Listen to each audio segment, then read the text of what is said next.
అందరికీ నమస్కారం.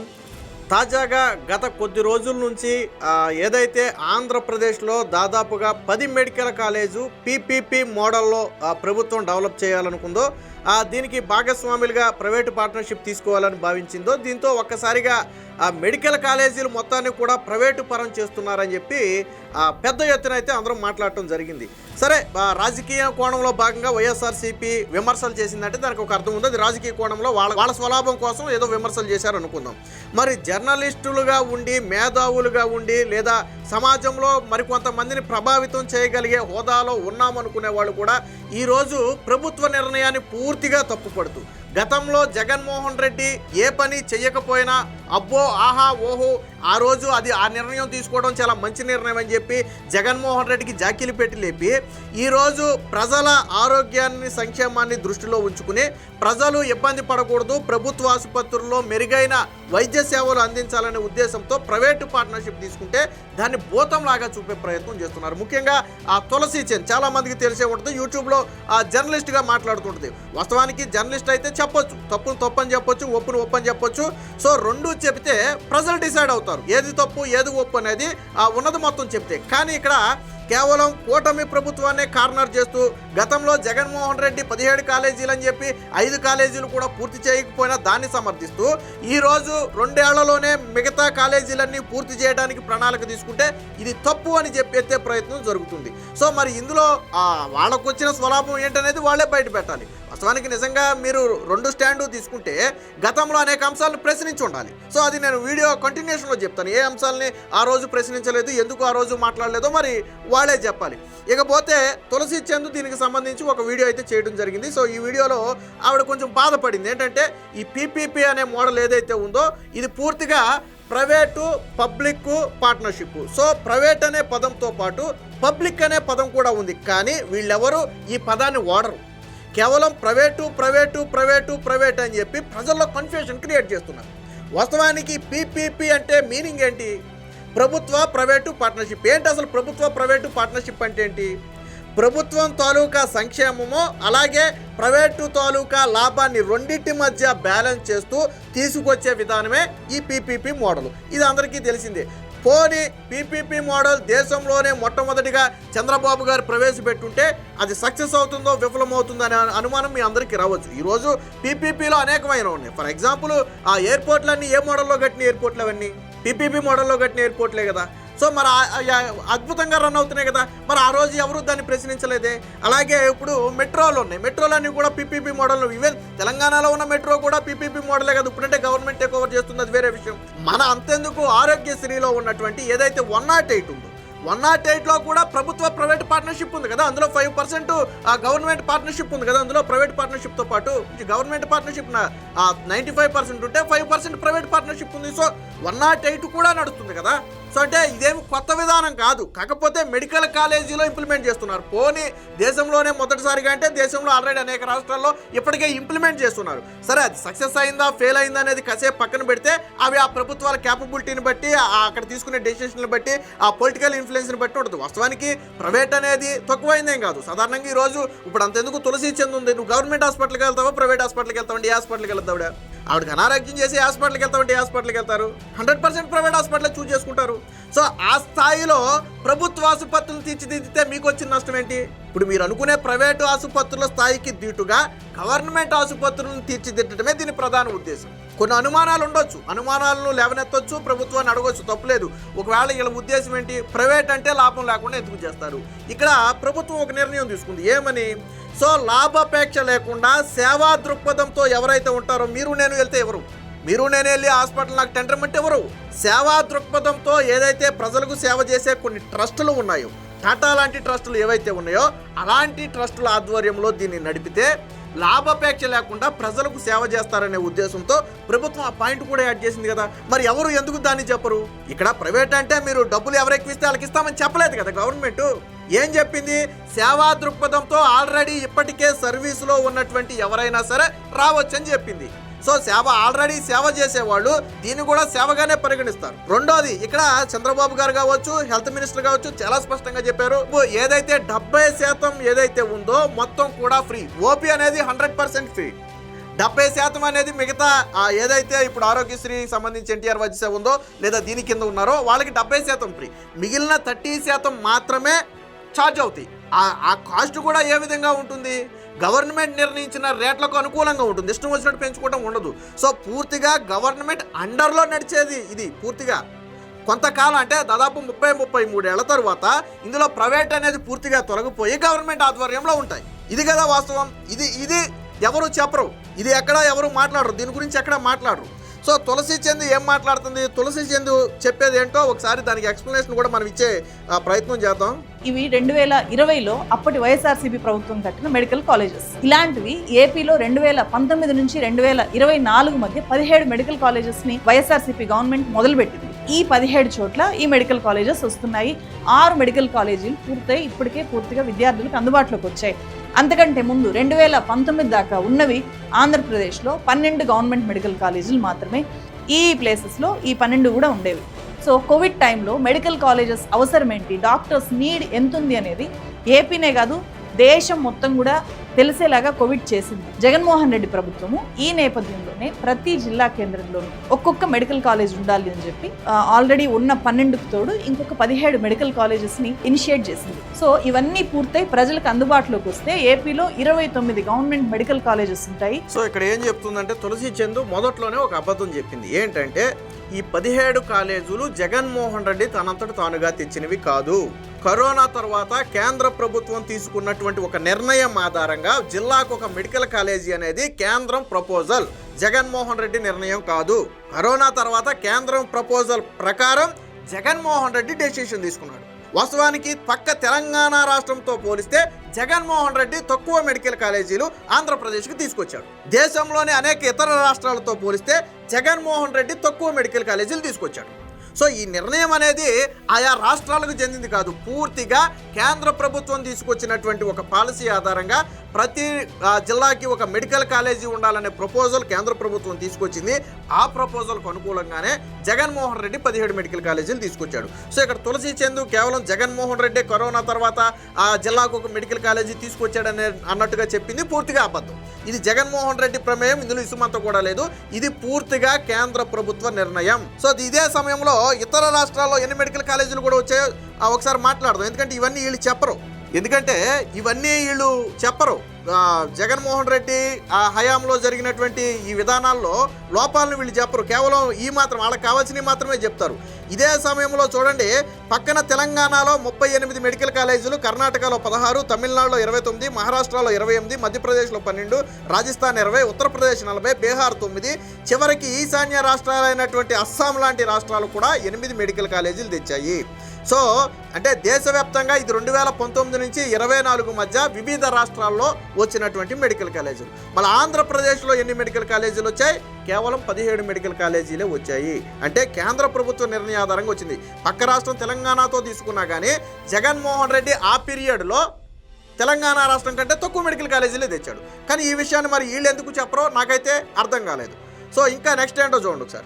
ఇష్యూ అనేది పార్టీలకు సంబంధించింది కాదు. టీడీపీకో, వైఎస్ఆర్సీపీకో, జనసేనకో, బీజేపీకో సంబంధించిన ఇష్యూ అస్సలు కాదు. పార్టీలను మించి చాలా చాలా పెద్ద ఇష్యూ ఇది. నిజానికి మెడికల్ కాలేజెస్ ని ఈ పీపీపీ మోడల్లో ప్రైవేట్ వాళ్ళకి ఇవ్వాలి అనే ఈ బేసిక్ ఐడియా 2020 జనవరి 21వ తేదీన నీతి ఆయోగ్ అన్ని రాష్ట్రాల ముందు ఈ ప్రపోజల్ పెట్టింది. మీ రాష్ట్రాల్లో ఉండే గవర్నమెంట్ డిస్ట్రిక్ట్ హాస్పిటల్స్ ని పబ్లిక్ ప్రైవేట్ పార్ట్నర్షిప్ కింద ప్రైవేట్ హెల్త్ కేర్ కంపెనీలకి అప్పచెప్పండి, మేము 60% ఫండ్ ఇస్తాము అని చెప్పి నీతి ఆయోగ్ ఒక ప్రపోజల్ పెట్టింది. సో విన్నారు కదా, వాస్తవానికి ఈ పబ్లిక్ ప్రైవేట్ పార్ట్నర్షిప్ అనే ప్రపోజల్ అనేది నీతి ఆయోగ్ ద్వారా అన్ని రాష్ట్రాలకు వెళ్ళినటువంటి ప్రపోజల్. ఇందులో చంద్రబాబు గారు తానంతట తానుగా చాలా మంది ముతక మేధావులు చెప్తున్నారు చంద్రబాబు గారు అంటేనే ప్రైవేటైజేషన్ చేయటం, ప్రైవేటైజేషన్ అంటేనే చంద్రబాబు గారు అని చెప్పి ఇక్కడ పబ్లిక్ అనే పదాన్ని పూర్తిగా తీసేశారు.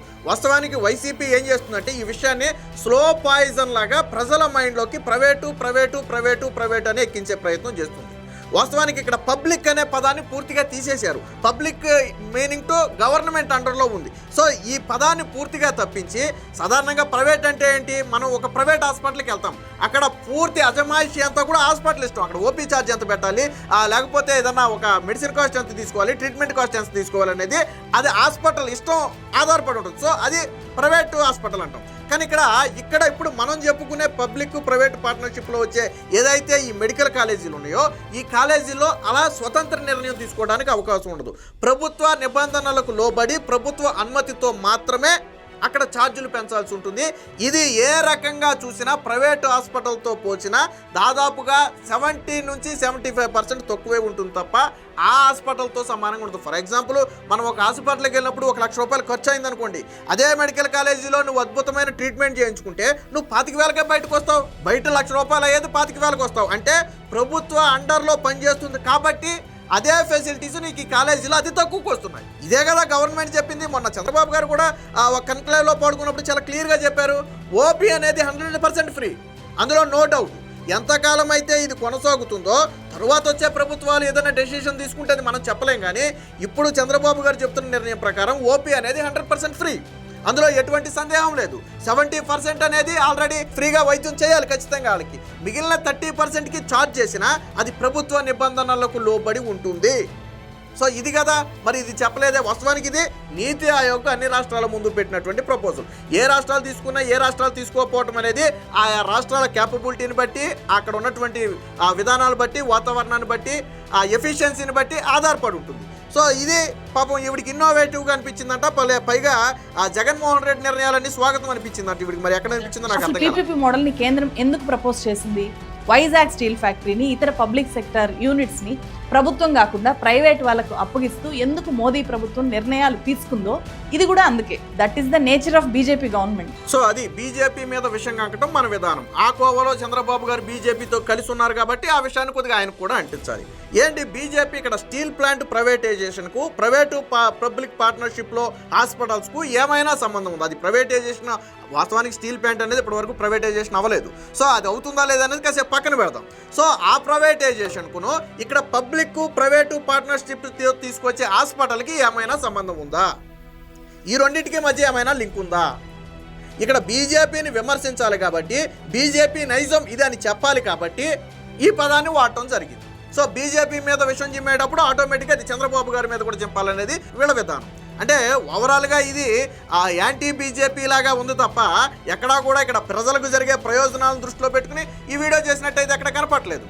Pro private, anti public sector. అయితే ఈ విషయం బయటికి చెప్పరు కదా, బయటికి చెప్పింది మాత్రము it is practically not possible for the central or state government to bridge the gap in the medical education with their limited resources and finances అని చెప్పారు. మెడికల్ ఎడ్యుకేషన్ లో చాలా నీడ్ ఉంది, మనకు చాలా డాక్టర్స్ అవసరం ఉంది. ఈ గ్యాప్ ని ఫిల్ చేయాలి అంటే డైరెక్ట్ గా సెంట్రల్ గవర్నమెంట్ స్టేట్ గవర్నమెంట్ తన లిమిటెడ్ రిసోర్సెస్ తో చేయలేదు కాబట్టి ప్రైవేట్ వాళ్ళని భాగస్వాములను చేయండి అని చెప్పి నీతి ఆయోగ్ చెప్పింది. సో వాస్తవమే కదా. వాస్తవానికి ఇప్పుడు దేశవ్యాప్తంగా ప్రభుత్వ ఆసుపత్రుల పరిస్థితి ఏందన్నది మనందరికీ తెలుసు. స్వాతంత్రం వచ్చిన దగ్గర నుంచి కూడా ఆ ప్రభుత్వాలు మారుతున్నాయి, జనాభా సంఖ్య పెరుగుతుంది, లేకపోతే టెక్నాలజీ పెరుగుతుంది తప్ప హాస్పిటల్లో ఏమైనా మార్పు వచ్చిందా?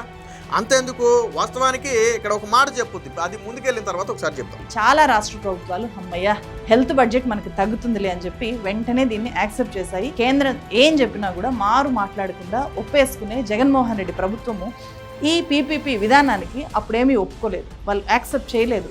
అందుకు ఇక్కడ మనం ఖచ్చితంగా లాస్ట్ గవర్నమెంట్ని అప్రిషియేట్ చేయాలి. లాస్ట్ గవర్నమెంట్ అంట ఈ పీపీపీకి ఈ ఏదైతే పబ్లిక్ ప్రైవేటు పార్ట్నర్షిప్ ఉందో దీనికి జగన్మోహన్ రెడ్డి ప్రభుత్వం ఒప్పుకోలేదు కాబట్టి జగన్మోహన్ రెడ్డిని అప్రిషియేట్ చేయాలంట.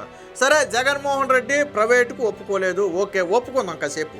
అయితే జగన్మోహన్ రెడ్డి 2020లో 17 మెడికల్ కాలేజీలను ప్రకటించాడు. ఆయన 2024 జూన్ సగం నాటికి ఆయన దిగిపోయే నాటికి ఎన్ని కాలేజీలు ఫుల్ ఫ్లెజ్డ్గా పూర్తి చేశాడు? ఇదే తులసి చందు స్టార్టింగ్లో ఒక 6 మెడికల్ కాలేజీల గురించి చెప్పి 6 మెడికల్ కాలేజీలో ఆల్రెడీ తరగతులు స్టార్ట్ అయ్యాయి, విద్యార్థులు వచ్చారని చెప్పింది. కానీ అందులో ఎంత శాతం ఫెసిలిటీస్ ఉన్నాయో తులసి చందు చెప్పగలదా? జగన్మోహన్ రెడ్డి అత్యధికంగా ఖర్చు పెట్టిన ఏకైక మెడికల్ కాలేజీ పులివెందుల కాలేజీ. ఆ పులివెందుల కాలేజీలో కూడా 75% మాత్రమే జరిగింది, మిగిలింది జరగలేదు. రెండోది, జగన్మోహన్ రెడ్డి చెప్పినటువంటి ఈ 17 మెడికల్ కాలేజీలకు ఎంత ఖర్చు పెట్టాడో తులసి చంద్ చెప్పగలదా? ఎంత ఖర్చు పెట్టాడంటే 0. జగన్మోహన్ రెడ్డి ఖర్చు పెట్టింది 0. ఎందుకనంటే జగన్మోహన్ రెడ్డి మొత్తంగా పెట్టిన ఖర్చు అంటే ఈ మెడికల్ కాలేజీలకు మొత్తంగా పెట్టిన ఖర్చు దిగిపోయే నాటికి 2125 కోట్ల రూపాయలు.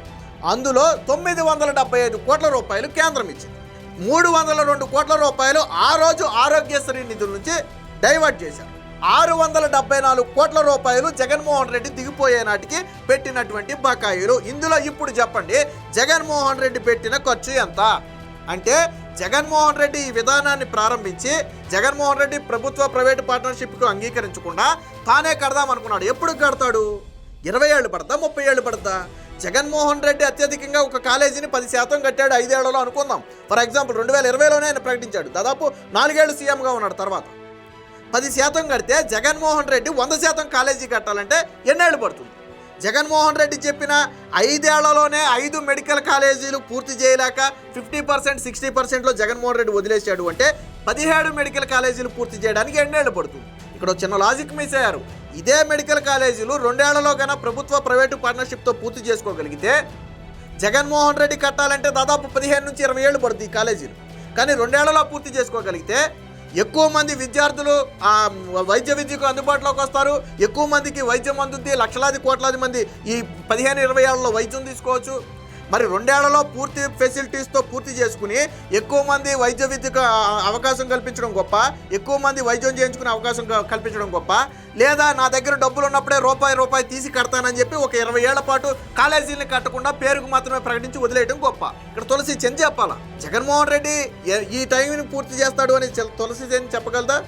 17 కాలేజీలని నువ్వే చెప్తున్నావు, 5, 6 కాలేజీలు పూర్తయినాయని నువ్వే చెప్తున్నావు. ఆ కాలేజీలో ఎంత శాతం ఫెసిలిటీస్ ఉన్నాయనేది నువ్వు చెప్పట్లేదు.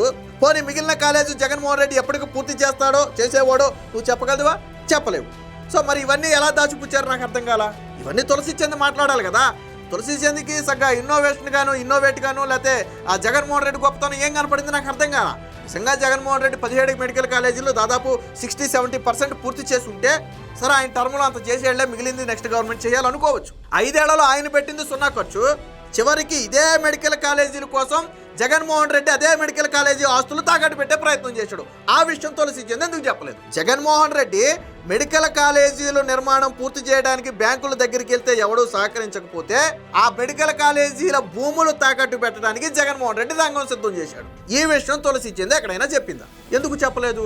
మెడికల్ కాలేజీ భూములు జగన్మోహన్ రెడ్డి తాకట్టు పెట్టాలనుకున్నాడనే విషయం ఎందుకు చెప్పలేదు?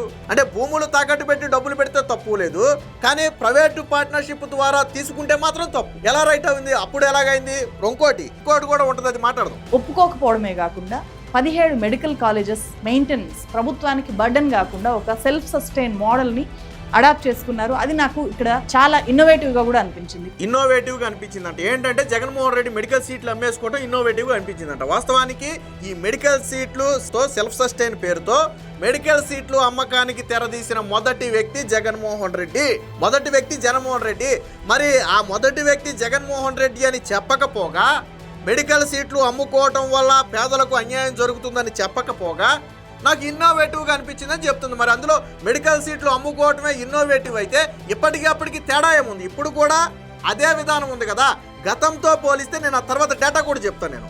గతంతో జగన్మోహన్ రెడ్డి తీసుకున్న నిర్ణయంతో పోలిస్తే ఇప్పుడు కూటమి తీసుకున్న నిర్ణయం వల్ల పేదలకు అత్యధికంగా వైద్య సీట్లు తక్కువకే వస్తున్నాయి. మనకి అంతిమ లక్ష్యం ఏంటి? పేదలకు వైద్య సీట్ ఏదైతే ఉందో అది పేద విద్యార్థులకు అందాలి. గతంతో పోలిస్తే ఎక్కువ సీట్లు వస్తున్నాయి కదా. ప్రతి కాలేజీకి అదనంగా 11 సీట్లు, మొత్తంగా 10 కాలేజీలకు 110 అదనపు సీట్లు ఈ పీపీపీ విధానం వల్ల వస్తుంది. అదే జగన్ విధానం వల్ల తీసుకుంటే 110 సీట్లు తగ్గుతాయి. అంటే బెనిఫిట్ పెరిగిందా తగ్గిందా? మనం ఎందుకని ఇవన్నీ బేరేజ్ వేసి మాట్లాడడం? అంతిమంగా నష్టం జరుగుతుందా లాభం జరుగుతుందా అనేది కావాలి మనకి. పేదలకి సీట్లు పెరిగాయి కదా, పేదలకు సీట్లు పెరిగాయి. అందులో ఎక్కడ ₹1 కూడా పెంచలేదు. జగన్మోహన్ రెడ్డి ఏదైతే ఫీజులు అన్నాడు అదే ఫీజులు. వాస్తవానికి ఇక్కడ తులసి చంద్ ఇంకోటి కూడా చెప్పాలి. అసలు సాధారణంగా కన్వీనర్ కోటాలో సీట్ల రేటు అంటే ఏ రాష్ట్రంలో తీసుకున్నా 1,00,000-1,50,000 మించి ఎక్కడ తక్కువ లేవు. కానీ తొలిసారిగా 15,000 విధానాన్ని తీసుకొచ్చింది ఎవరు? చంద్రబాబు గారే కదా. ఈ కన్వీనర్ కోటా ఫీజును ₹15,000 పూర్తిగా తగ్గించేసి బాటంకి తీసుకొచ్చిన వ్యక్తి చంద్రబాబు గారు కదా. మరి ఆ విషయాన్ని మనం చెప్పాలి కదా, చంద్రబాబు గారే కదా. మరి ఆ విషయం మనం ఎందుకు చెప్పలేదు ఈ వీడియోలో? ఇంకా ఏముందో ఒకసారి చూడండి. 2023 జూలై 19వ తేదీన జిఓ నంబర్ 108 రిలీజ్ చేశారు. ఆ ఇన్నోవేటివ్ మోడల్ ఏంటి అంటే 50% మెడికల్ సీట్లని ఫ్రీగా అందరికీ ఓపెన్ కేటగిరీలో ఇచ్చేస్తారు. వాటికి సంవత్సరానికి 15,000 ఫీజు. అది చాలా తక్కువ. సో మెడిసిన్కి మిగిలిన 50% సీట్స్లో 35% సెల్ఫ్ ఫైనాన్స్ కేటగిరీలో పెట్టారు. వీటికి ఏడాదికి 12 లక్షల రూపాయల ఫీజు అని చెప్పి ఫిక్స్ చేశారు. గవర్నమెంట్ కాలేజెస్లో ఎక్కడా ఫీజు ఉండదు, ఉండేది ఆ 15,000 మాత్రమే. అయినా సరే ఈ 17 కొత్త మెడికల్ కాలేజెస్లో ఈ సెల్ఫ్ ఫైనాన్స్ కింద 12 లక్షల రూపాయలు ఫీజు తీసుకోవడానికి జీవోనే అఫీషియల్గా రిలీజ్ చేసింది గవర్నమెంట్. అదే ప్రైవేట్ మెడికల్ కాలేజెస్లో ఎంబీబీఎస్ చేయాలి అంటే 75 lakhs నుంచి 1 crore ప్లస్ అవుతుందంట.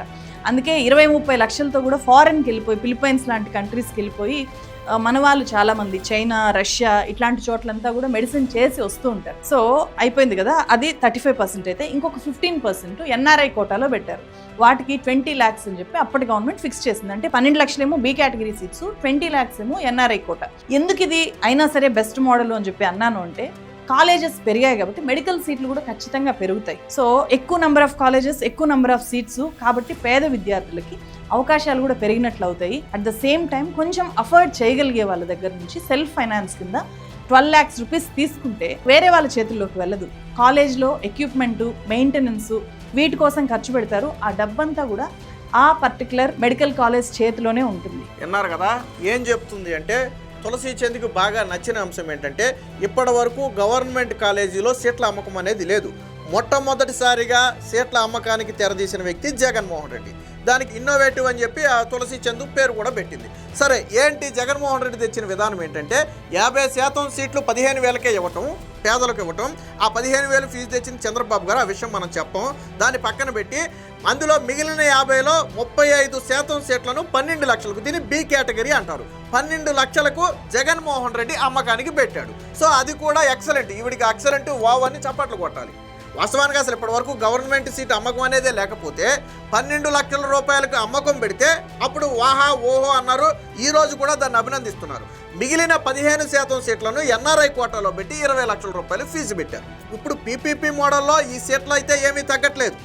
ఈ 50% వచ్చే సీట్లు ఏమీ తగ్గట్లేదు.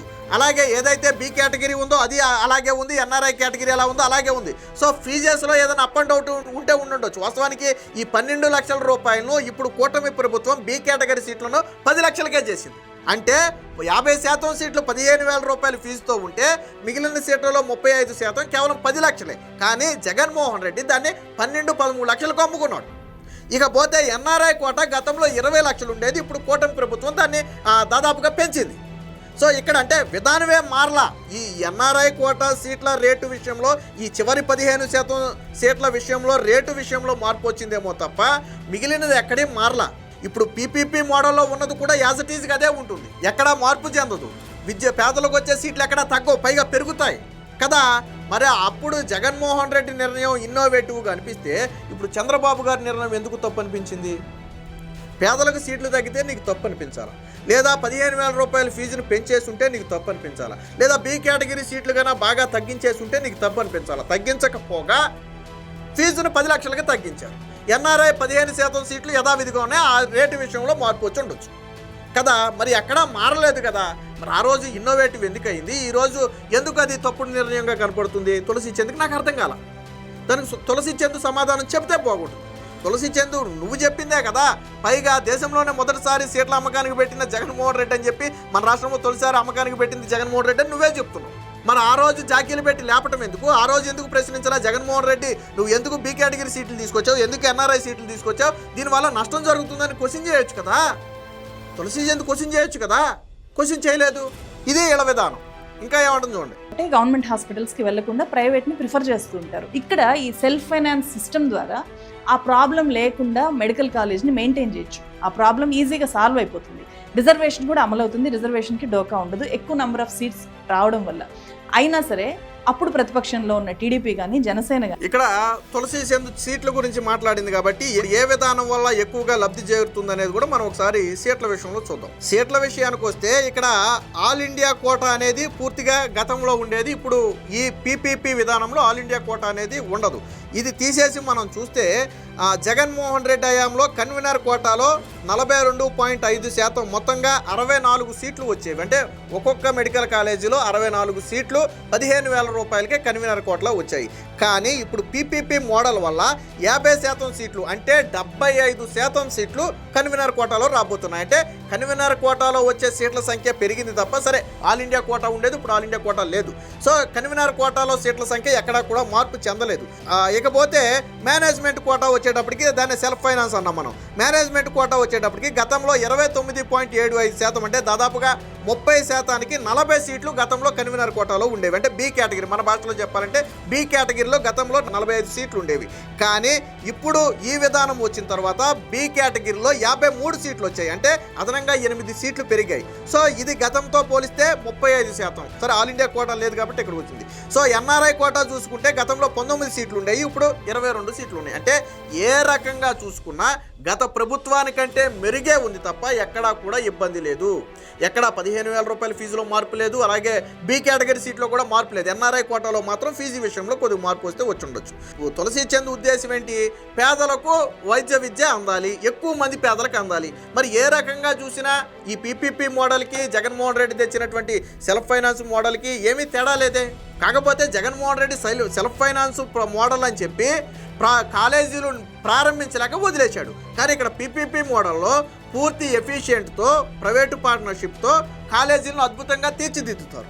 సో డిఫరెంట్ అనేది చాలా స్పష్టంగా కనపడుతుంది కదా. మరి ఇవన్నీ తులసి చంద్కి ఎందుకు కనపడలేదు? నిర్మాణం వివిధ దశల్లో ఉంది. ఈ కాలేజెస్ని పూర్తి చేయాలి అంటే 5-6 వేల కోట్ల రూపాయలు ఖర్చు అవుతుంది అంచనా ప్రకారం. సో ఆ డబ్బు లేదు అని చెప్పి ఎక్కడికక్కడ కన్స్ట్రక్షన్ వర్క్స్ అన్నీ కూడా ఆపేశారు. ఇప్పుడు ఏకంగా కాలేజెస్ని ప్రైవేట్ సంస్థలకు 33 ఇయర్స్కి అప్పచెప్తూ ఎంఓయూలు చేసుకోవడానికి రెడీ అయిపోయారు, నోటిఫికేషన్ ఇచ్చారు. సో ఫీజుల విషయం కూడా అంతే. పీపీపీ కింద బి కేటగిరీ సీట్లను సో ఇక్కడ తులసి చంద్ ఏమంటుంది అంటే కేవలం 5,000 కోట్లు 6,000 కోట్లు ఇస్తే కాలేజీలన్నీ పూర్తి అయిపోతాయి కదా అంటది. సో ఇక్కడ ఇంకొక విషయం, మనం గతంలో రాజశేఖర్ రెడ్డి తీసుకొచ్చినటువంటి ఆరోగ్యశ్రీ విధానం గురించే మాట్లాడదాం. అంటే ఆరోగ్యశ్రీ విధానం అంటే ఏంటి? రాజశేఖర్ రెడ్డి ప్రైవేట్ హాస్పిటల్స్కు డబ్బులు ఇచ్చాడు, అంతే కదా. మరి ఆ రోజు ఇదే విధానం తీసుకురాకుండా ఆ డబ్బులేదో ప్రభుత్వ కాలేజీల మీద ప్రభుత్వ హాస్పిటల్ మీద పెట్టుంటే ఈరోజు అద్భుతం అయ్యేది కదా. ఇప్పుడు ఆరోగ్యశ్రీ కింద ఏడాదికి 2-3 వేల కోట్ల రూపాయలు ప్రైవేట్ ఆసుపత్రులకు చెల్లిస్తున్నారు. ఆ డబ్బు చెల్లించకుండా తీసుకొచ్చి మెడికల్ కాలేజీల మీదో లేకపోతే ప్రభుత్వ ఆసుపత్రుల మీదో పెడితే అద్భుతంగా అయ్యాయి కదా. ఆ రోజు ఆరోగ్యశ్రీ పేరుతో ఆ వేల కోట్ల రూపాయలు ప్రైవేట్ ఆసుపత్రులకు వెళ్ళిపోతే ఆ రోజు గవర్నమెంట్ హాస్పిటల్ పరిస్థితుల గురించి ఎవరు ప్రశ్నించలా. ఆ రోజు గవర్నమెంట్ మెడికల్ కాలేజీల గురించి ఎవరు ప్రశ్నించలా. వీటిలో మౌలిక సదుపాయాలు కల్పించాలని ఆ రోజు ఎవరు నోరు తెరిచి అడగల. కానీ ఈ రోజు మౌలిక సదుపాయాలు కల్పిస్తామంటే మాత్రం అబ్బే కుదరదు, మీరు ప్రైవేటు పార్ట్నర్షిప్ అనేది కుదరదు అంటున్నారు. ఇక్కడ పబ్లిక్ అనే పదాన్ని పూర్తిగా తీసేసి ప్రైవేటైజేషన్, పూర్తిగా ప్రభుత్వం చేతులు దులిపేసుకుంది, కాలేజీలకి వీళ్ళకి సంబంధం లేదన్నట్టుగా ఎక్స్పోజ్ చేసే ప్రయత్నం చేస్తున్నారు. మరి ఆ రోజు రాజశేఖర్ రెడ్డి చేసింది ఏంటి? 108 అనేది రాజశేఖర్ రెడ్డి తెచ్చాడని మీరు తెచ్చుకుంటారు కదా. సరే, అది సత్యం రామలింగరాజు క్రెడిట్ అనుకోండి, సరే దాన్ని పక్కన పెడదాం. అందులో కూడా ఇప్పుడు పబ్లిక్ ప్రైవేటు పార్ట్నర్షిప్ ఉంది, సరే పర్సంటేజ్ ఎంత అనేది పక్కన పెడదాం. పబ్లిక్ ప్రైవేటు పార్ట్నర్షిప్ ఉంది కదా. ఈ రోజుకి అన్నిటి పోర్టుల్లో కానీ, విమానాశ్రయాల్లో కానీ, లేదా మెట్రోస్లో కానీ, మనం చెప్పుకునే 108లో కానీ పబ్లిక్ ప్రైవేట్ పార్ట్నర్షిప్ ఉందే, అంతా సవ్యంగానే నడుస్తుంది. ఇప్పుడు 5-6 వేల కోట్ల రూపాయలు పెడితే అయిపోయే కాలేజీలను ఎందుకు చంద్రబాబు గారు ప్రైవేటు పరం చేయాలని క్వశ్చన్ చేస్తుంది. సో నేను అదే అడుగుతున్నా, 5-6 వేల కోట్ల రూపాయలు జగన్మోహన్ రెడ్డి ఎందుకు పెట్టలా? జగన్మోహన్ రెడ్డి ఏ కాలేజీ మీద ఎంత పెట్టాడో స్వయంగా ఆ మంత్రే మాట్లాడాడు. ఒకసారి అసెంబ్లీలో ఒకసారి ఏందో. కాలేజీలు ఎలా మొదలవుతాయో అర్థం కాలేదు అధ్యక్ష. 25% ఫిజికల్ ప్రోగ్రెస్ ఉంది అధ్యక్ష. ఒక పులివెందల్లో 59% ఫైనాన్షియల్ ప్రోగ్రెస్, 74% ఫిజికల్ ప్రోగ్రెస్ అధ్యక్ష. మిగతా ఎక్కడ చూసినా మదనపల్లిలో 4% అధ్యక్ష, ఆదోనిలో 4% అధ్యక్ష. ఈ రకంగా పాలకొల్లులో 0 అధ్యక్ష. పార్వతీపురం అయితే ఈ 4 సంవత్సరాల్లో టెండర్ కూడా పిలవలేదు అధ్యక్ష. గిరిజన ప్రాంతాల మీద గతంలో ఉంటున్న ముఖ్యమంత్రికి ఏమాత్రం పేరు ఉందో అక్కడ ఆరోగ్య వ్యవస్థ పటిష్టపరచాల్సిన చోట 4 సంవత్సరాలు అక్కడ టెండరే పిలవకుండా పులివెందుల్లో మాత్రం బిల్డింగ్ కట్టుకున్నారు అధ్యక్ష. పులివెందులు బిల్డింగ్ కట్టుకున్నారు. ప్రజాధనంతో పులివెందుల్లో మాల్ కట్టారు. సందర్భం కానీ చెప్పాలి అధ్యక్ష, ప్రజాధనంతో పులివెందుల్లో మాల్ కట్టారు అధ్యక్ష. ప్రజాధనం 100 కోట్లు ఖర్చు పెట్టి తండ్రి గారి స్టాచ్యూలు నిర్మించారు. కానీ అక్కడ బాలికలు ఉండడానికి వసతి గృహం నిర్మించాలి, హాస్టల్ నిర్మించాలి. అదే మెడికల్ కాలేజ్ సొంత నియోజకవర్గంలో కూడా అమ్మాయిలు ఉండడానికి ఒక హాస్టల్ భవనం నిర్మించాలని ఆలోచన చేయాలి. దాన్ని మాత్రం వదిలేశారు అధ్యక్ష. హాస్పిటల్ నిర్మించి దానికి మాత్రం రంగులు వేసుకున్నారు, ఆర్భాటంగా చూపించే ప్రయత్నం చేశారు. అది విన్నారు కదా, ఇది జగన్మోహన్ రెడ్డి చేసింది. పాడేరు లాంటి చోట్ల కనీసం టెండర్ కూడా జగన్మోహన్ రెడ్డి పిలవల. కానీ మాల్స్ రూపంలో కట్టి రాజశేఖర రెడ్డి విగ్రహాన్ని పెట్టడానికి కోట్ల రూపాయలు ఖర్చు పెట్టారు. సరే, అదంతా రాజకీయం కాసేపు పక్కన పెడదాం. ఇప్పుడు చెప్పుకుంటున్నటువంటి పులివెందుల కాలేజీలో 59% ఫైనాన్సు, 74% ఫిజికల్ ప్రాసెస్ మాత్రమే అయ్యింది. అంటే జగన్మోహన్ రెడ్డి గట్టిగా ఎటు తిరిగినా 70% మించి తన పులివెందుల కాలేజీ కూడా పూర్తి చేసుకోలేకపోయాడు. ఇంకో దురదృష్టకరమైన విషయం ఏంటంటే కనీసం అక్కడ బాలికలు ఉండటానికి ఒక హాస్టల్ గట్ల, హాస్పిటల్లో పనిచేసేటువంటి ఆ చదువుకునేటువంటి బాలికలు ఉండటానికి ఒక హాస్టల్ కట్టాలనే కనీస జ్ఞానం కూడా జగన్మోహన్ రెడ్డికి లేదు. మనం ఇలాంటివి మాత్రం క్వశ్చన్ చేయం.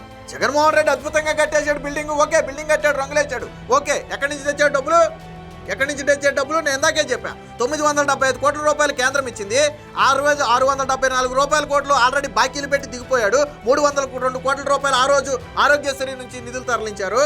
ఏం పెట్టాడు జగన్మోహన్ రెడ్డి? దేనికి పెట్టాడు జగన్మోహన్ రెడ్డి? మరి ఈ మాట మనం ఎందుకు చెప్పాం? మెడికల్ కాలేజీలు అయిపోయినాయి అన్నారు కదా, 6,000 కోట్లు పెడితే అయిపోద్ది కదా అన్నారు కదా. ఇదే 6,000 కోట్ల రూపాయలు ఎందుకు జగన్ పెట్టలేదని నేను అడుగుతున్నా. జగన్మోహన్ రెడ్డి ఎందుకు 0 పెట్టాడని నేను అడుగుతున్నా. జగన్మోహన్ రెడ్డి గొప్పగా చెప్పాడు కదా, కాలేజీలు తన నిర్ణయం కాదు, సెంట్రల్ గవర్నమెంట్ నిర్ణయం కాదు, నా నిర్ణయం అన్నాడు. ఓకే, ప్రారంభించాడు. పునాదులు అసలు పాలకొల్లులో ఎంతవరకు అయిందండి? 0. పాలకొల్లులో 0, పాడేరులో టెండర్ లేదు, పులివెందుల్లో 70%. ఇదే రాష్ట్రంలో అత్యధికంగా పూర్తి చేసిన కాలేజీ. దానికి ఎన్ఎంసీ అనుమతులు ఇవ్వనుంది. నేషనల్ మెడికల్ కమిషన్ పులివెందుల కాలేజీకి అనుమతులు ఇవ్వనుంది. వాస్తవాలు చెప్పాలి మీరు. ఎందుకు ఇవ్వనుంది? ఎందుకు చెప్పలేదు ఇవన్నీ? అంటే కేవలం ప్రభుత్వ ప్రైవేటు పార్ట్నర్షిప్ అనేది కేవలం బూచిగా చూపి, ఇది వీళ్ళు ఒక్కలే కాదు, వీళ్ళతో పాటు ఇంకా ప్రశ్న అని ఒకడు ఉన్నాడు. సో ప్రశ్నించడం అంటారు. మరి ప్రశ్న అనేది మరి కూటమి ప్రభుత్వం వచ్చిన తర్వాతే గుర్తొచ్చినట్టుంది. ఇలా అంటే తులసి చంద్ ఒక్కళ్ళే కాదు, వీళ్ళంతా ఒక గ్యాంగ్ లాగా దిగారు. ఎవరైతే యూట్యూబర్స్ ఉంటారో మరి బహుశా జగన్మోహన్ రెడ్డి ఇచ్చే పేటీఎం ఏమన్నా పెంచాడో, లేదా జగన్మోహన్ రెడ్డి కొత్తగా ఏమన్నా పేటీఎం ఇస్తానని ఒప్పుకున్నాడో తెలియదు. కానీ పాపం వీళ్ళంతా ఒకేసారి వచ్చారు. వీళ్ళ విధానం ఏంటో తెలుసా? వీళ్ళు అంతిమంగా ఫైనల్గా చెప్పే మాట ఏంటో తెలుసా? యువత పోరాడాలి, యువత బయటకు వచ్చి దీన్ని నిలదీయాలి అంటే ఒక రకంగా రెచ్చగొట్టే ప్రయత్నం జరుగుతుంది. ఎందుకు రెచ్చగొట్టాలి? ఎందుకు రెచ్చగొట్టాల్సిన అవసరం ఏముంది? ప్రజలకు అంతిమంగా ప్రజలకు మంచి జరుగుతుందా లేదా? ఏ రూపంలో చూసినా పీపీపీ మోడల్ వల్ల మంచిగా జరుగుతుంది. కానీ ఎందుకు రెచ్చగొట్టాలి ప్రజల్ని? ప్రశ్న అనేవాడు కూడా సేమ్ అదే స్ట్రాటజీ. చూడండి ఒకసారి. దీని హెడ్డింగ్ ఏంటో తెలుసా? మీ ఆత్మగౌరవం చచ్చిందా అని చెప్పి హెడ్డింగ్. అంటే రెచ్చగొట్టడం అనమాట. సో ఏం మాట్లాడతాడో చూడండి ఒకసారి. మాకు అనిపించినది ఆల్రెడీ నేను మీకు చెప్పినట్టు ఆంధ్రప్రదేశ్లో సివిల్ సొసైటీ ఎట్లా అయితే చచ్చిపోయిందని చెప్తున్నామో, ఆ సివిల్ సొసైటీలో మీరు నేను కూడా ఉన్నాం. మళ్ళీ చెప్తున్నా, వీడియో చూస్తున్న మీరు నేను కూడా చచ్చిపోయిన సివిల్ సొసైటీలోనే ఉన్నాం. మనం ప్రభుత్వాలను ప్రశ్నించట్లా, మన శాసనసభ్యుల్ని ప్రశ్నించట్లా, శాసనసభల్లో ఇష్టం వచ్చిన బూతులు మాట్లాడుతుంటే మనం ఎవరిని అడగట్లా. ఫలితంగా ప్రతి ఒక్క పోరంబోకెదవ మన మీద అజమాయిషీ చేస్తాడు, మన సంస్థల్ని అమ్మేస్తాడు, మన భూముల్ని ₹1 అప్పనంగా తాకట్టు పెట్టేస్తాడు. విన్నారు కదా, ఇక్కడ ఒక పదం వాడాడు, పోరంబోకు అనే పదం వాడాడు. ఆ పోరంబోకు అనే పదం వీడియో చేసిన వీడికి వర్తిస్తుందా, లేదా గతంలో ముఖ్యమంత్రిగా ఉన్న జగన్మోహన్ రెడ్డికి వర్తిస్తుందా అనేది మనం చూద్దాం. ఏమంటాడు ఇక్కడంటే, రూపాయికే అమ్మేస్తారు, తాకట్లు పెడతారని చెప్పి మాట్లాడాడు. ప్రభుత్వ ఆఫీసులను తాకట్టు పెట్టిన ఏకైక ముఖ్యమంత్రి జగన్మోహన్ రెడ్డి. ప్రభుత్వ ఆఫీసులను కూడా తాకట్టు, చివరికి ఎంఆర్ఓ ఆఫీసును, పార్కును కూడా తాకట్టు పెట్టిన చరిత్ర జగన్మోహన్ రెడ్డిని. మరి ఈ పోరంబోక్ అనే పదం ఎవరికి వర్తించాలి ఇప్పుడు నేను అడుగుతున్నాయండి. ఆ రోజు నోట్లో ఏం పెట్టుకున్నావు నేను అడుగుతున్నా. ఎస్ కరెక్టే, ప్రభుత్వ ఆస్తులను తాకట్టు పెట్టడం, అమ్మడం తప్పు, నీ భాష కరెక్ట్ అనుకుందాం. అసలు దీన్ని మొదలు పెట్టింది ఎవడు? అమ్మింది ఎవడు? అమ్మకానికి పెట్టింది ఎవడు? మరి ఆ రోజు ఎందుకు నిద్రపోయావు? ఆ రోజు ప్రశ్న ముడుచుకుని కూర్చుందా? ఎవరిని రెచ్చగొట్టడానికి మీరంతా? వీళ్ళంతా ఒకేసారి వచ్చారు. 24 నుంచి 48 గంటల్లో వచ్చారు. ఇంకా తెలంగాణకి చెందిన ఎవరో శంకర జర్నలిస్ట్ ముసుగులో ఉంటాడు, వాడు బీఆర్ఎస్ పార్టీ.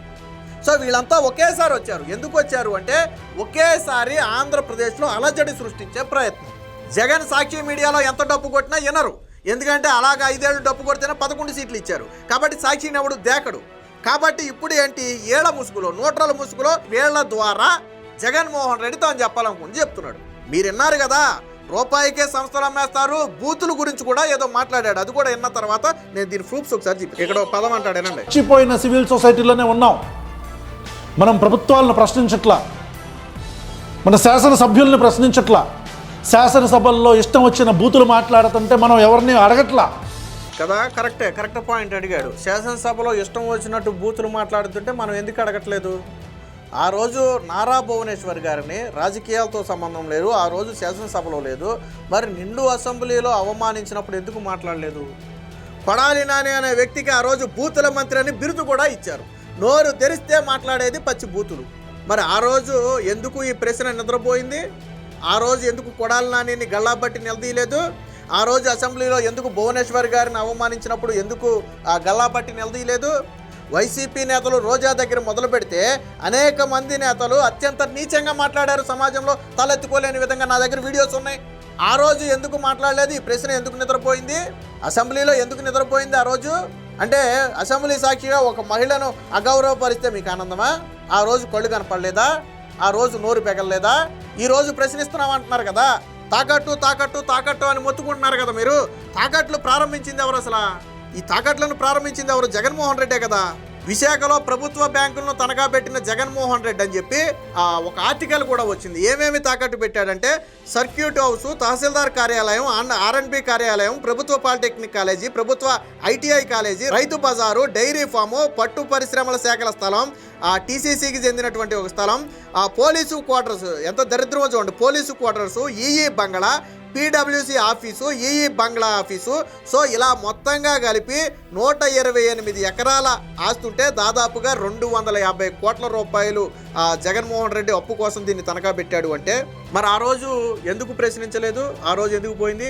అలాగే ఏపీ టీడీసీ ఆస్తులను జగన్మోహన్ రెడ్డి తనఖా పెట్టే ప్రయత్నం చేశాడు 150 కోట్లకు ప్రైవేట్ బ్యాంకుల్లో. మరి ఆ రోజు ఎందుకు ప్రశ్నించలేదు? భవానీ ఐలాండ్ను, బెర్న్ పార్కును కూడా ఆ రోజు జగన్మోహన్ రెడ్డి తాకట్టు పెట్టి 15 కోట్ల రూపాయలు అప్పు తెచ్చుకున్నాడు. మరి ఆ రోజు ఎందుకు ప్రశ్నించలేదు? స్టేట్ బ్యాంక్ నుంచి తనఖా పెట్టి ఏ బ్యాంక్ నుంచి ఎంత తెచ్చాడు? స్టేట్ బ్యాంక్ నుంచి 6,000 కోట్లు, యూనియన్ బ్యాంక్ నుంచి 5,000 కోట్లు, పంజాబ్ నేషనల్ బ్యాంక్ నుంచి 5,000 కోట్లు, ఇండియన్ బ్యాంక్ నుంచి 2,500, బ్యాంక్ ఆఫ్ బరోడా నుంచి 3,500, బ్యాంక్ ఆఫ్ మహారాష్ట్ర నుంచి 1000 కోట్లు, ఇండియన్ ఓవర్సీస్ బ్యాంక్ నుంచి 1,250 కోట్లు, పంజాబ్ సింధ్ బ్యాంక్ నుంచి 750 కోట్లు, మొత్తంగా 25,000 కోట్ల రూపాయలు జగన్మోహన్ రెడ్డి ఆస్తులు తనఖా పెట్టి తెచ్చాడు. ఆ రోజు నోట్లో ఏం పెట్టుకుని నిద్రపోయాడు? ఏదో అడిగాడు కదా, ఏదో పోరంబోకు అనే ఒక పదాన్ని వాడాడు కదా. ఆ పోరంబోకు అనే పదం ఇప్పుడు ఎవరికి వర్తిస్తుంది? ఆ రోజు నిద్రపోయి మాట్లాడుతున్న ఈ రోజు మాట్లాడుతున్న నీకు వర్తిస్తుందా? లేదా నువ్వు అన్నట్టుగా ఆ రోజు తాకట్టు పెట్టే జగన్మోహన్ రెడ్డికి వర్తిస్తుందా? ఈ పోరంబోకు అనే పదం ఎవరికి వర్తిస్తుంది? మన చేతిలో ఛానల్ ఉంది, మనం ఏం చేసినా 10 మంది చూస్తున్నారు కాబట్టి ఏదైనా మాట్లాడతామంటే చరిత్ర నీలాంటి వాళ్ళు మర్చిపోతే మాలాంటి వాళ్ళు గుర్తు చేస్తారు, ఇలాంటి వాళ్ళు మర్చిపోతే మాలాంటి వాళ్ళు గుర్తు చేస్తారు. ప్రభుత్వం ఎప్పుడైనా విధి విధానాలు తప్పు ఉంటే, ప్రజలకు నష్టం జరుగుతుంటే క్వశ్చన్ చేయండి, దాంట్లో తప్పే లేదు, ఖచ్చితంగా క్వశ్చన్ చేయాలి. కానీ మంచిని కూడా చెడుగా చూపిస్తాం. గత హయాంలో జరిగినప్పుడు మేము 2 కళ్ళు మూసుకుని ఇప్పుడు కళ్ళు తెరిచి మాట్లాడతాం. కూటమి ప్రభుత్వం వచ్చిన తర్వాత ఏ నేత అయినా ఎవరినైనా అసెంబ్లీలో బూతులు మాట్లాడారా? మొన్న సైకో బాలయ్య సైకో అన్నాడని చెప్పి దాని విష ప్రచారం చేశారు. అసలు జగన్మోహన్ రెడ్డి బాలయ్యను మొదటిగా సైకో అన్నదే జగన్మోహన్ రెడ్డి. వాళ్ళ పత్రిక నిండా సైకో బాలయ్య అని రాసిందే జగన్మోహన్ రెడ్డి. మరి అప్పుడు లేని నొప్పి ఇప్పుడు ఎలా వచ్చింది? కాబట్టి వీళ్ళంతా మేధావి ముసుగులో ఉన్నటువంటి ద్రోహులు. వాస్తవానికి ఈ పీపీపీ అనేది అటు ప్రభుత్వం తాలూకా ప్రజా సంక్షేమం, అటు ప్రైవేటు తాలూకా ఏదైతే లాభార్జన ఉందో ఈ రెండింటిని బ్యాలెన్స్ చేస్తూ తీసుకొచ్చిన విధానమే ఇది. ఇందులో స్పష్టంగా ఉన్నాయి ఎవరికి దీన్ని కట్టబెట్టాలి, ఎంతెంత ధరలకు దీన్ని ఇవ్వాలి, ఎన్ని సీట్లు ఎవరికి కేటాయించాలి, ఎంత శాతం ఉచిత వైద్యం అందించాలి, ఒకవేళ డబ్బులు తీసుకున్నా ఏ రేట్లతో డబ్బులు తీసుకోవాలి. నేను ఇందాకే చెప్పా, ఇప్పుడు జగన్మోహన్ రెడ్డికి నిజంగా పూర్తి చేయడానికి ఒక కాలేజీని 10% పూర్తి చేశాడు అంటే ఆ కాలేజీని 100% పూర్తి చేయడానికి ఎన్నేళ్ళు పడుద్ది? ఒక 20 ఏళ్ళు పట్టుద్ది అనుకుందాం. అదే 2 ఏళ్లలో ఈ కాలేజీలు పూర్తి చేసుకుంటే 20 ఏళ్లలో ఎంతమంది మెడికల్ విద్యార్థులు బయటికి ఎంబీబీఎస్ పూర్తి చేసి వస్తారు? ఎన్ని లక్షల మంది, కోట్ల మంది వైద్యం చేయించుకుంటారు, అత్యాధునిక వైద్యం చేయించుకుంటారు అతి తక్కువ ధరకి. మరి ఇవెవరు లెక్కగట్టరు, ఎవరు ఎందుకు చెప్పరు? పోనీ జగన్మోహన్ రెడ్డి ఎన్నేళ్లలో కాలేజీ పూర్తి చేయగలడు ఎవరైనా చెప్పగలరా? శంకుస్థాపన చేశాను, నేను పునాది రాయి చేశాను అయిపోద్దంటే అయిపోద్దా? జగన్మోహన్ రెడ్డి 5 ఏళ్లలోనే 0 దాని మీద పెట్టిన ఖర్చు. కాబట్టి వీళ్ళందరూ మేధావి ముసుగులో చేసినటువంటి విష ప్రచారం తప్ప ఇందులో వాస్తవం లేదు. ఇది జగన్మోహన్ రెడ్డి ఆడిస్తున్నటువంటి డ్రామా. వీళ్ళందరినీ ఎవరైతే యూట్యూబర్స్ కావచ్చు, ఇన్ఫ్లుయెన్సర్ కావచ్చు, న్యూట్రల్ పర్సన్స్ ఉన్నారో జగన్మోహన్ రెడ్డి చెబితే, వైసీపీ నాయకులు చెబితే, సాక్షి చెబితే ఎవడూ నమ్మట్లేదు. కాబట్టి వీళ్ళ ముసుగులో తీసుకొచ్చే ప్రయత్నం. వీళ్ళు సగం మాత్రమే చెబుతారు, మిగతా సగం మాత్రం చెప్పరు. కేవలం నాణానికి ఒక వైపు మాత్రమే వీళ్ళు చూపిస్తారు, అది కూడా వీళ్ళకి కావాల్సినట్టుగా చూపిస్తారు. ఇందులో సగం ఊహాగానాలే. అది విఫలం అవుద్దేమో, రేపొద్దున ఛార్జీలు పెంచుతారేమో, ఇదంతా కేవలం ఊహాగానాలతో వీళ్ళు చెప్పే విధానం తప్ప ఇందులో ఎటువంటి ఇది లేదు. పూర్తి స్థాయిలో ఆంధ్రప్రదేశ్లో ఈ 17 మెడికల్ కాలేజీలు అందుబాటులోకి వస్తే అటు వైద్య విద్య ఉచితంగా అందుతుంది, అదే సమయంలో అతి తక్కువ ధరకు అత్యాధునిక వైద్యం కూడా అందుతుంది. ఇది ప్రైవేటైజేషన్ అనేది కాదు, ప్రైవేట్ పార్ట్నర్షిప్. ప్రైవేటైజేషన్ అంటే పూర్తిగా ప్రైవేట్ హాస్పిటల్కి దీనికి తేడా ఉంటుంది. అక్కడ వాళ్ళ అజమాయిషి ఉంటుంది, ఇక్కడ గవర్నమెంట్ అజమాయిషి ఉంటుంది. అక్కడ వాళ్ళ రేట్లు ఉంటాయి, కానీ ఇక్కడ గవర్నమెంట్ నిర్ణయించిన రేట్లు ఉంటాయి. ఏ డెసిషన్ పడితే వాళ్ళు డెసిషన్ తీసుకోవడం కుదరదు. ఓపీ అనేది 100% ఫ్రీ. ఏ ప్రైవేట్ హాస్పిటల్కి అయినా వెళ్ళండి, మినిమం ఓపీ 200 నుంచి 300 ఉంది కదా, కానీ ఇక్కడ ఓపీ ఫ్రీ. OP 100% free. 70% ఆ బెడ్స్ అని వీళ్ళకి కేటాయించాలి, ఫ్రీ బెడ్స్ కేటాయించాలి. 70%, 30% మాత్రమే ఛార్జ్ చేయాలి. ఆ ఛార్జ్ కూడా గవర్నమెంట్ నిర్ణయించిన రేట్లకు అనుకూలంగా ఛార్జ్ చేయాలి. సో ఇది వాస్తవానికి మెడికల్ కాలేజీలో ఉంది. వీళ్ళంతా కూడా కేవలం జగన్మోహన్ రెడ్డి ప్రారంభించిన విషయాన్ని జిమ్మే ప్రయత్నం చేస్తున్నారు తప్ప ఇందులో ఎటువంటి వాస్తవం లేదు. Please subscribe to Leo news for more videos.